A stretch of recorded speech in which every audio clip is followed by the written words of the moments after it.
Salut, salut! Alors voici une recette facile et inratable des cacahuètes enrobées de sucre, communément appelées caramel au Cameroun.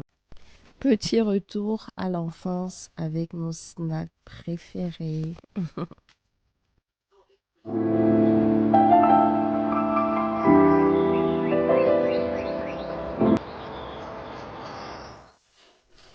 Alors, les ingrédients dont nous avons besoin sont assez simples. Nous avons besoin des cacahuètes. Ça, c'est des arachides du village. C'est comme ça qu'on les appelle au Cameroun. Donc, ça vient du Cameroun. Après, vous pouvez utiliser ce que vous trouvez ici dans les shops africains. Ensuite, du sucre. Alors, pour le sucre, vous dosez à votre convenance, hein. Après, moi, je me suis rendu compte que ce que j'avais utilisé était quand même un peu beaucoup, si je peux le dire. J'aurais pu utiliser moins, je veux dire. Donc, c'est vraiment à votre sauce, ok? Donc, j'ai eu un bol de cacahuètes, un bol de sucre que vous pouvez doser comme vous voulez, un bol d'eau. Alors, je vais être franche. Moi, j'ai pas mis tout le bol d'eau et je pense que même la quantité que j'ai finalement mis, qui était peut-être que j'ai finalement mise, oh là là, qui était peut-être la moitié du bol, elle s'est avérée être quand même beaucoup. Parce que je voulais pas, ce que je veux pas, c'est de rester très très longtemps à tourner, à remuer pour que l'eau sèche. Donc à un moment, hors caméra, j'ai dû diminuer un peu, j'ai diminué la quantité d'eau, d'accord? Donc j'ai renversé un peu d'eau. Donc là, il faut remuer, être à côté du feu, que ce soit à feu doux. Alors quand je dis doux, bon, sur ma plaque à induction qui va jusqu'à de 0 à 9. Alors quand je dis doux, c'est que tu es autour des 4, d'accord? 5 4.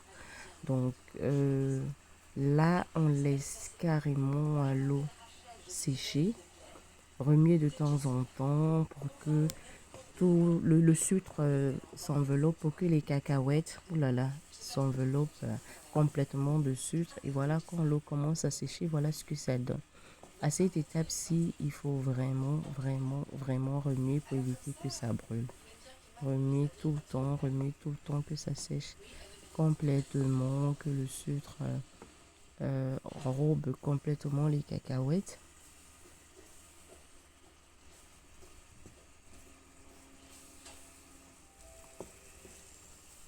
Vous voyez là, l'eau est quasi complètement séchée. Je continue à remuer. Et à ce niveau-ci, je recommande que vous baissiez encore le feu. Ouais, il faut diminuer encore, comme ça ce sera juste voilà, léger. Disons, on met à 2. Et on continue à remuer, remuer jusqu'à ce que ce soit bien sec. Alors là, il faut faire attention à ce que ça ne brûle pas. Donc quand il n'y a plus, quand c'est vraiment sec déjà, il faut arrêter. C'est mieux d'arrêter et de laisser refroidir.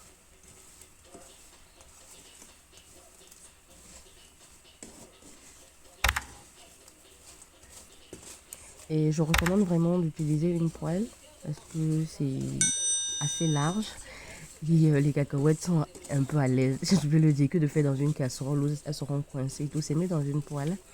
Comme ça, les cacahuètes, on peut bien les étaler, voilà. Donc, je trouve que c'est mieux de faire dans une poêle. Et voilà. Vous voyez, en bas, quand ça commence à former cet amas de sucre là en bas, et il faut arrêter, ça veut dire que c'est fini. Et du coup, on étale, on laisse bien refroidir.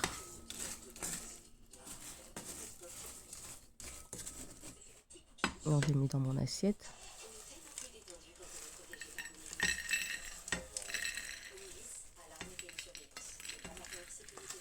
Quand je pense que c'est des choses que quand je voyais, j'aimais beaucoup hein, dans mon enfance, quand j'allais à l'école et tout, il y avait les mamans qui vendaient ça dans les petits sachets, c'était quoi, 50, 25, je ne me souviens plus. Enfin, c'était pas cher pour nous à cette époque-là. Et j'aimais tellement en manger, franchement. Mais nos dents alors, hein, nos dents pleuraient après parce qu'on avait mal aux dents. C'était sucré, mais j'aimais trop. Donc voilà. Avec la tasse de cacahuètes que j'ai utilisée au départ, j'ai eu 2 tasses. Donc ça m'a donné 2 tasses à la fin. 2 tasses de caramel.